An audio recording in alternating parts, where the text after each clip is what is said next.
রাজধানীর সদরঘাট হতে অপহরণ হওয়া শিশু আব্দুল্লাহ নূর তুষারকে পিরোজপুরের মঠবাড়িয়া থেকে যৌথ অভিযানে উদ্ধার করা হয়েছে। গত ৩০ সেপ্টেম্বর সদরঘাট থেকে ৮ বছরের শিশু তুষারকে অপহরণ করা হয়েছিল। রবিবার সংবাদ সম্মেলনে র্যাব জানিয়েছে অপহরণকারীর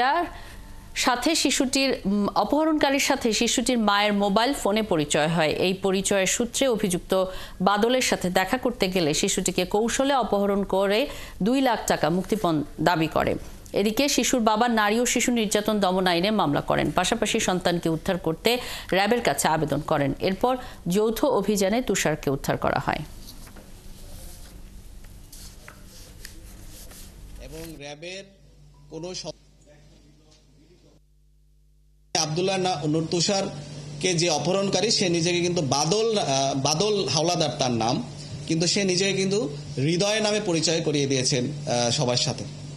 এবং তার কিন্তু বিস্তারিত কোনো তথ্যই এই ভিকটিমের পরিবারের কাছে ছিল না, কিন্তু আমরা সেই তথ্য প্রযুক্তির সহায়তায় সবকিছুর মাধ্যমে আমরা কিন্তু তার বিস্তারিত তথ্য উদ্ঘাটন করতে পেরেছি। সো আমরা বলতে চাই, সাধারণ যারা জনগণ আছেন, কারোর সাথে কোনো সম্পর্ক বা কোনো ধরনের কোনো পরিচয় হওয়ার পরে, আপনার বিস্তারিত জানার পরেই মূলত তার সাথে মেলামেশা বা সব ধরনের তথ্য শেয়ার করবেন।